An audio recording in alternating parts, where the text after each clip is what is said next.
Salut Ludo. Ah, salutations, Pauline.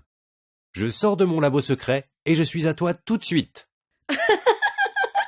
Ok, monsieur Spock. Je vais faire semblant d'avoir rien vu. J'en parlerai à personne. Merci, Pauline. Mon identité doit rester secrète. Dis-moi, comment puis-je t'aider? Je me trouve proche d'une canalisation enterrée sur plusieurs centaines de mètres. Cette canalisation est parcourue par un courant dont j'ignore l'intensité, et c'est cette intensité qui m'intéresse. Malheureusement, cette section de canalisation n'est pas équipée de raccords isolants. Comment puis-je faire un relevé de courant? Tout ce dont je dispose, c'est ce coffret de mesure équipé de 2 prises de potentiel séparées de 200 mètres et de mon voltmètre. Effectivement, ce n'est pas évident. Il faut faire preuve d'un peu d'astuce. Rappelle-toi que tu peux assimiler ta canalisation à une résistance. On repart de l'équation liant résistance et résistivité. R égale ρ fois L sur S. La surface, c'est la section de la canalisation. On a déjà vu que cette section est assimilable à un rectangle de longueur, pi fois le diamètre, et de largeur, l'épaisseur de la canalisation. La longueur, c'est la distance entre les 2 points de relevé connectés à ton coffret de mesure. Tu peux donc calculer la valeur théorique de la résistance de la canalisation. Avec la loi d'Ohm, U égale RI, tu en déduis le courant. Cette méthode te donne une estimation du courant. Mais cette estimation n'est pas très précise. Ok, merci Ludo.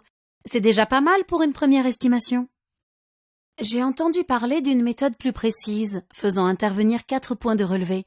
Est-ce que tu peux m'en dire plus? En effet, il existe une autre méthode, dite des 4 points, plus difficile à mettre en place mais donnant de bien meilleurs résultats. Pour cette méthode, il faut ajouter 2 points de mesure sur la canalisation et les relier à un générateur, une batterie par exemple, et un ampèremètre pour mesurer le courant que l'on va injecter dans la canalisation. Nous allons faire un premier relevé de tension entre les points M et N lorsque le générateur est éteint. Notons cette tension petit v. Maintenant, on allume le générateur et on relève 2 choses. La nouvelle tension entre les points M et N, que l'on note grand V. Et on relève l'intensité du courant injecté dans le circuit par notre générateur. On note ce courant IG. La valeur du courant I se calcule par la relation suivante. I égale petit v divisé par grand V moins petit v fois IG. La valeur de la résistance entre les points M et N est donnée par la formule suivante. R égale grand V moins petit v divisé par IG. Super cette méthode, Ludo.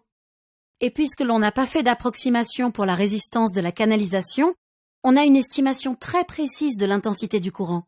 En plus de ça, cette méthode est idéale pour les canalisations sur lesquelles on ne peut pas installer de raccord isolant. Il faut cependant prévoir la mise en place de prises de potentiel ramenées dans un coffret. C'est bien cela. Allez, à bientôt Pauline. À bientôt, monsieur Spock.